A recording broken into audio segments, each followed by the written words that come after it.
Fala pessoal, tudo bem? Professor Lucas aqui na área para mais uma semana de vídeo aula, para mais uma semana das nossas aulas da quarentena, né? E na aula de hoje, né, como vocês podem bem ver, a gente vai trabalhar aqui com a nossa disciplina de filosofia, tá? E nela a gente vai fazer uma correção do nosso teste com consulta, assim como a gente fez nas nossas aulas de sociologia, e na nossa aula de história também. No entanto, antes da gente começar, né, a fazer a nossa correção aqui do nosso teste com consulta, né, eu vou dar o mesmo recado que eu passei na aula de sociologia, né, que estamos gravando aqui no dia 25, né, de maio, ou seja, estamos gravando após, né, o fim do prazo de entrega dos portfólios e dos testes com consulta de vocês, tá bom? Então, só para deixar claro para vocês, vamos lá, o seguinte, gente. Na aula de história, eu fiz uma análise um pouco mais aprofundada sobre os testes, né, e os portfólios que eu já corrigi.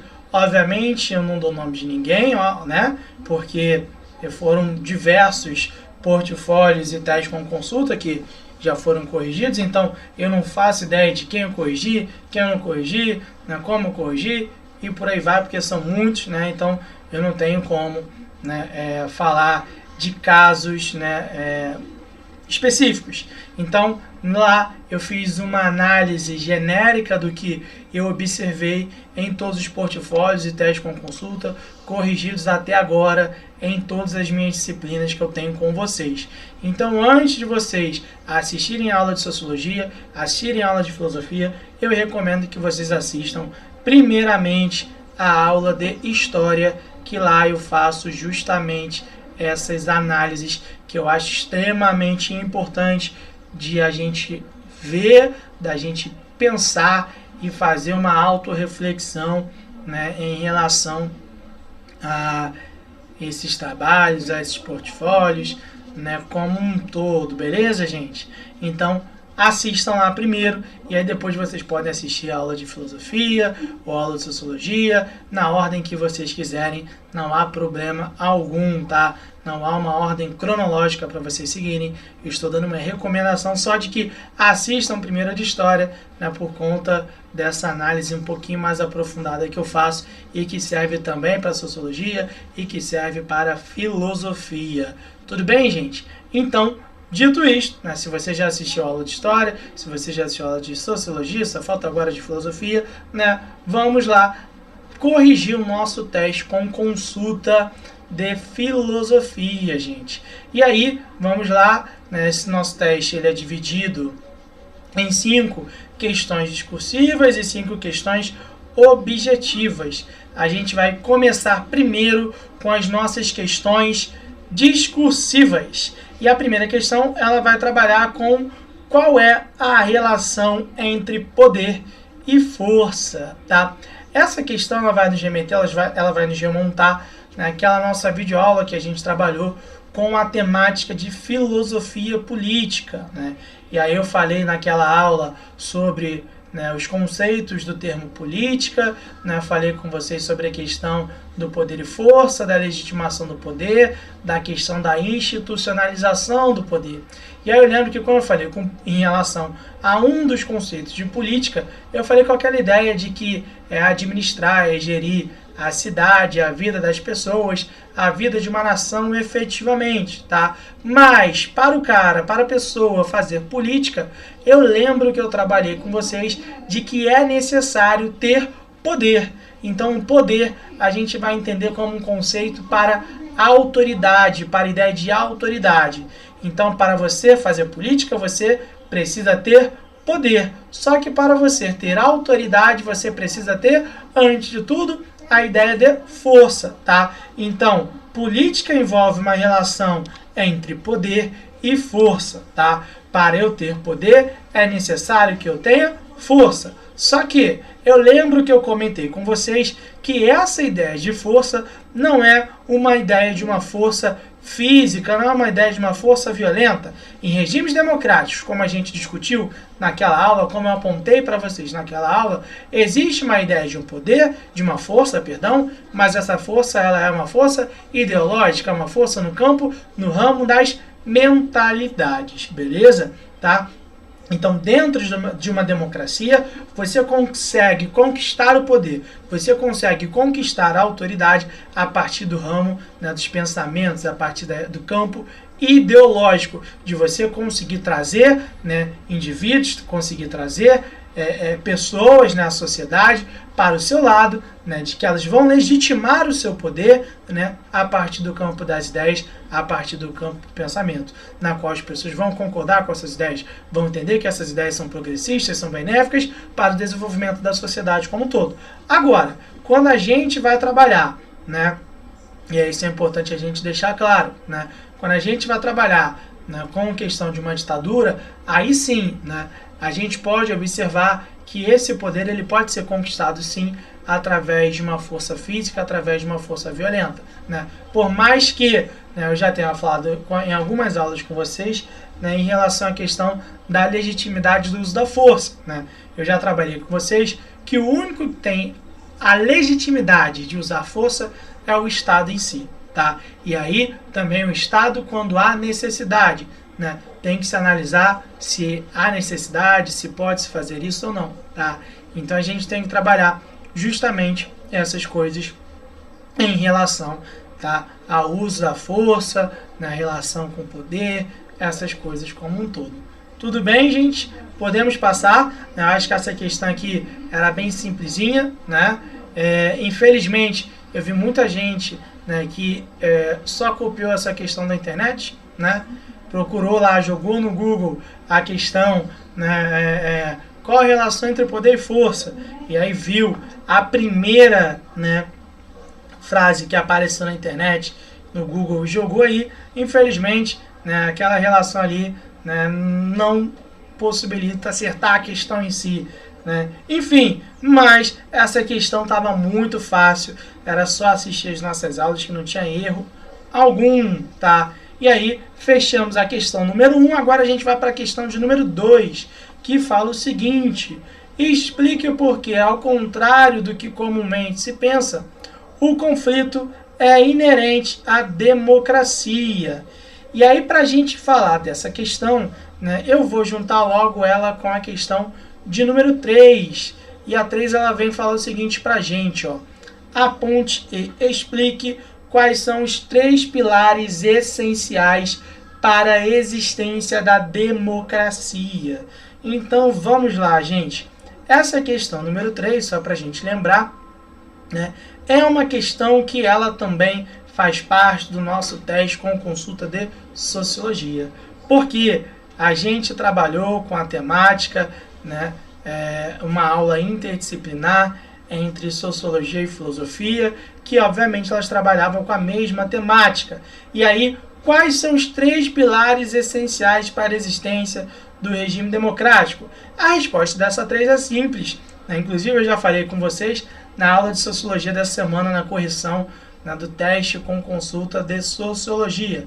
Os 3 pilares essenciais para a democracia são nada mais, nada menos que, tá, o conflito, a abertura e a rotatividade, tá? Rotatividade é aquilo que a gente trabalha, né, da não permanência de um mesmo governante no poder, ou seja, de que há uma alternância, né, da figura que controla a política em uma determinada região, porque isso é uma característica básica do regime democrático, né? A questão da abertura é aquilo que a gente já falou na nossa aula, né, em si, a gente também trabalhou aqui na aula de sociologia, na correção do teste de consulta de sociologia, que a abertura é a liberdade de crença, liberdade de opinião, liberdade de ideias, liberdade de expressão, né? Então é necessário que exista isso, que não haja censura, essas questões como um todo. E, por fim, que também faz parte da pergunta de número 2, da questão de número 2, que é a ideia do conflito. O conflito ele é necessário para a existência de um regime democrático, tá? Porque não existe democracia com a existência de apenas uma ideia, né, de uma única verdade, até porque no campo, no ramo das ciências humanas, a gente trabalha que não existe a ideia de uma verdade absoluta, tá? Então, por exemplo, no campo da história, não existe a ideia de uma verdade absoluta. Existem diversas visões, existem diversos pensamentos. Porém, o que a gente tem que trabalhar? Que esses pensamentos eles têm que ser construídos de forma racional, né? Tem que ser construídos de forma justa, né? De forma legítima, tá? Então, a gente trabalha justamente com essas ideias. Então, dentro da democracia, é necessário que se tenha um conflito, tá? E aí esse conflito, mais uma vez, não é um conflito violento, né? Não é um conflito físico. Quando a gente fala em conflito, a gente fala baseado na ideia de um conflito ideológico, de um conflito de pensamentos, né? No debate de ideias, marcado justamente por esse debate respeitoso, na qual você consegue ouvir o outro lado e o outro lado consegue te ouvir, e a partir dessa discussão dessas ideias, vocês conseguem chegar, né, ou a pessoa consegue chegar numa conclusão própria, né? Então, é justamente essas ideias. No entanto, esse conflito de ideias, eles têm que respeitar alguns limites, né, como, por exemplo, não aceitar o discurso de ódio, tá? Então, dentro da democracia, né, o discurso de ódio, ele não pode ser aceito, tá? Então, ele não é bem-vindo dentro de um regime democrático, como a gente possa imaginar, ou como alguns possam imaginar baseado nessa ideia. Então, o discurso de ódio, ele não faz parte desse conflito, tá? Que eu estou trabalhando com vocês em relação a inerente à democracia. A democracia, ela preza pelo direito, tá? De te dar, né? De defender, né? Que você tenha a liberdade de opinião, a sua opinião, mesmo que eu não concorde com a sua opinião. Então, quando a gente fala em democracia, é defender que você tenha a sua ideia, por mais que eu não concorde com a sua ideia. Mas eu vou defender o direito de você dar a sua ideia. A não ser, obviamente, quando dentro da democracia se trabalha com o discurso de ódio. E aí entra justamente naquilo que eu coloquei para vocês. Beleza? Então, eu acho que com essa explicação a gente consegue, né, matar a questão número 2 e a questão número 3 também, gente, tá? Agora, já que a gente fechou a 2 e 3, eu acho, né, tenho certeza que a gente pode partir para a questão de número 4. E aí a questão de número 4, ela vem e fala a ponte abaixo, algumas características do pensamento de Alex de Tocqueville, né? Quando a gente vai falar dele, a gente obrigatoriamente tem que remontar a nossa aula, né, de liberalismo e democracia, né? Eu lembro que naquela aula a gente falou, além dele, dos pensadores, né, ingleses, que é o Jeremy Bentham e Mill, né, que eles são da escola do utilitarismo. A gente falou sobre os movimentos do século XVIII que vão levar, né, a movimentos, né, outros movimentos que busquem, né, uma maior igualdade, uma democracia efetivamente, que não buscassem só a ideia de uma liberdade, né, mas a democracia efetiva, né. Então, nessa aula a gente falou justamente isso.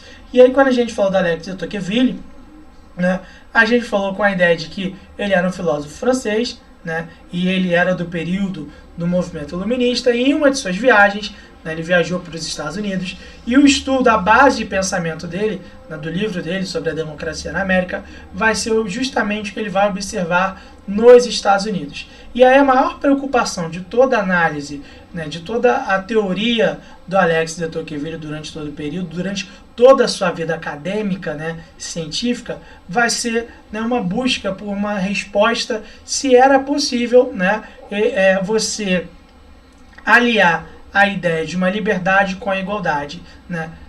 As perguntas que ele vai fazer vai ser justamente nesse campo. Se eu buscar a igualdade, eu consigo manter a liberdade? Então ele tenta sempre se questionar e buscar, né, soluções, né, e respostas para a construção de um regime democrático efetivamente, que possa ser capaz de unir a liberdade e a igualdade. Ele tenta chegar nessa conclusão, se é possível ou não. Havia um temor muito forte por parte dele, né, de uma concentração de poderes nas mãos de um governante, e que essa concentração de poderes se caracterizasse como um governo da maioria, com a vontade da maioria, que pudesse enganar, que fosse um governo pela vontade da maioria. Então, o Alex de Tocqueville, ele vai trabalhar muito, né, esse pensamento sobre a ideia de liberdade e igualdade, né, dentro da sua teoria, se isso é possível dentro de um regime, né, democrático em si, tá? Então, Alex de Tocqueville, ele também vai trabalhar com essa questão aí. E aí, fechamos aqui a questão número 4, e aí agora a gente vai partir para a questão de número 5. A questão número 5 vem e fala o seguinte: aponte e explique alguns dos eventos que levaram à intensificação da busca pela expansão dos ideais de liberdade e igualdade na Europa da Idade Moderna. E aí, mais uma vez, retornando, né, aquela nossa aula de liberalismo e democracia. O que a gente tem que lembrar, gente? Vamos lá. A gente tem que lembrar, a gente tem que parar para pensar sobre a Europa do século XVIII, tá? A Europa do século XVIII, ou o século XVIII, vamos colocar assim, é o que a gente coloca, é o que a gente determina como o século das luzes, porque vai ser justamente naquele momento que vai predominar os ideais do iluminismo, né? E aí, dentro do iluminismo, né, ele vai ser responsável por influenciar alguns movimentos, né, políticos e econômicos dentro da Europa daquele período. A gente vai ver, né, no século XVIII, em meados do século XVIII, a Revolução Industrial, né? E no fim do século XVIII a gente vai observar a Revolução Francesa, que vai ocorrer entre os anos de 1789 e 1799. O grande lema da Revolução Francesa era a ideia de liberdade, igualdade e fraternidade, tá? Então a Revolução Francesa ele vem com esse movimento, né, de busca por liberdade e igualdade. No entanto, o que a gente vai observar? Que como foi um movimento liderado, caracterizado, né, por um controle da classe burguesa, essa liberdade, essa igualdade que vai se buscar é uma igualdade só no campo jurídico, tá? Então eles não vão buscar uma igualdade social, uma igualdade no campo econômico, efetivamente. No entanto, o que a gente vai observar? Que tanto a Revolução Industrial quanto a Revolução Francesa, os dois eles foram responsáveis por abalar as estruturas de dominação do que a gente entende como a monarquia absolutista que predominava na Europa, nos estados nacionais modernos da época. Então a gente vai notar que, principalmente, a Revolução Francesa, ela vai ser um marco de transição, né, de um mundo, né, moderno, da era moderna, para o mundo contemporâneo, onde que vai predominar aquelas ideias, os ideais do movimento capitalista como um todo, tá? É a partir disso que a gente vai ver o surgimento de outros movimentos que vão contestar essa situação, né, de falta de liberdade e desigualdade existentes. Então a gente vai notar que a partir da Revolução Industrial, a partir da Revolução Francesa, eles foram os responsáveis por começar a fazer um processo, né, que vai, né, incentivar, né, diversos movimentos operários que vão buscar a luta pela igualdade e essas questões como um todo, tá? Então quem trabalhasse justamente com esses movimentos da Europa, né, da Revolução Industrial, da Revolução Francesa, né, a busca por uma igualdade jurídica, com certeza, né, iria se dar bem nessa questão aí. Tudo bem, gente? Então aqui a gente consegue, né, fechar todas as nossas questões discursivas, né? E aí agora a gente vai começar a partir para as nossas questões objetivas, né? Então vamos lá para elas, né? A primeira questão objetiva, ela vai falar o seguinte aqui pra gente, tá? Leia a letra da canção a seguir, né? E aí aqui está a canção é do Lulu Santos, né? E fala como uma onda, né?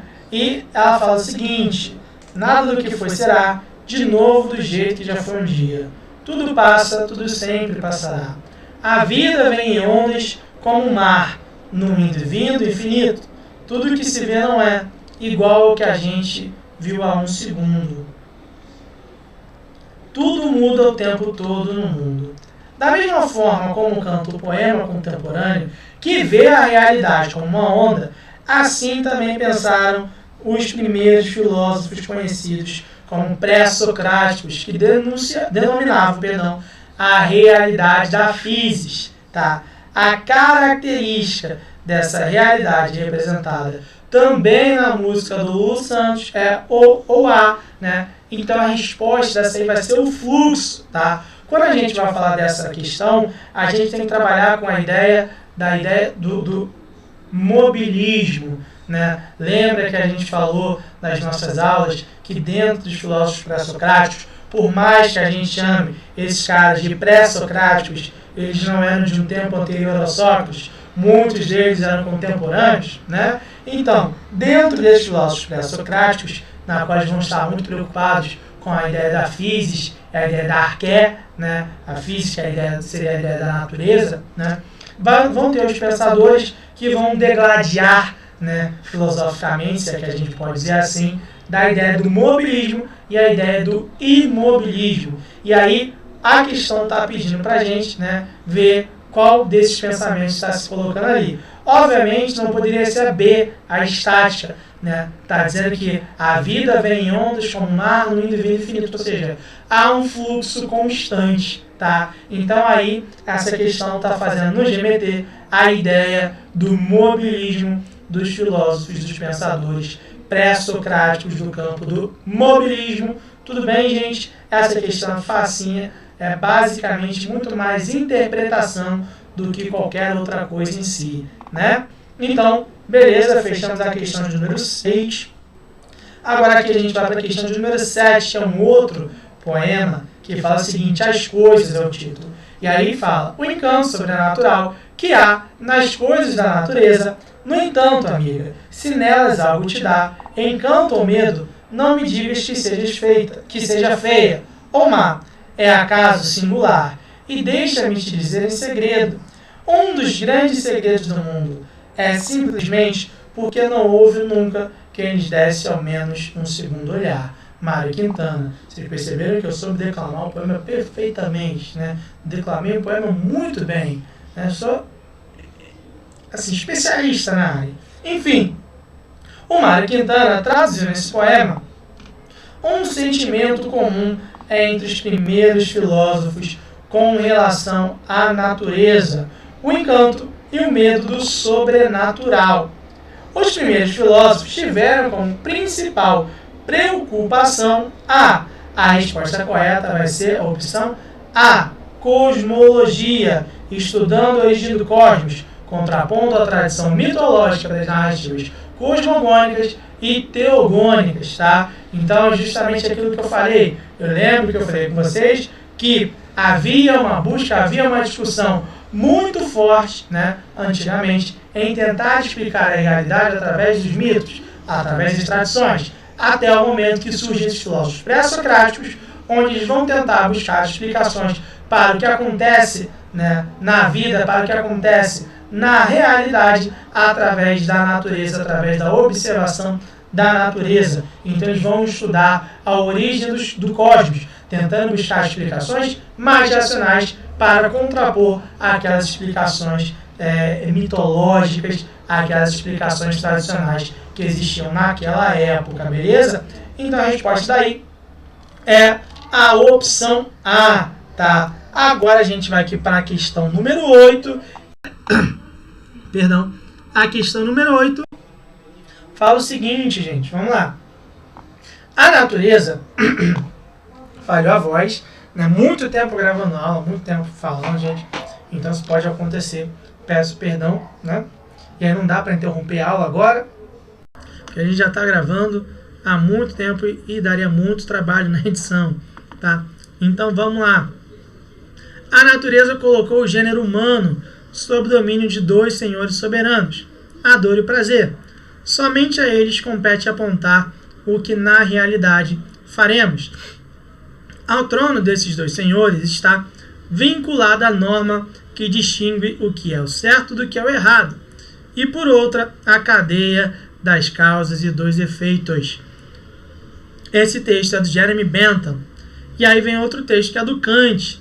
O Kant fala o seguinte: existe só um imperativo categórico, que é este: age apenas segundo a máxima que você gostaria de ver transformada em lei universal. Kant e Bentham são dois filósofos que, quando comparados, se mostram bastante divergentes em inúmeros pontos. Na moralidade, encontramos talvez o debate mais central entre ambos.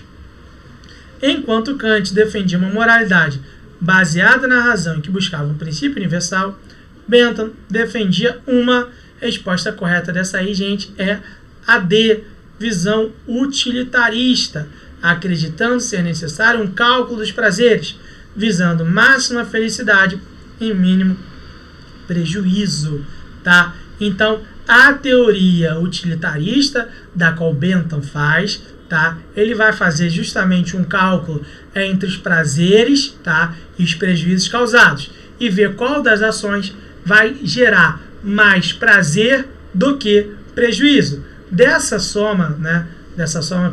equação, vamos dizer assim, sairia aí a ideia da felicidade.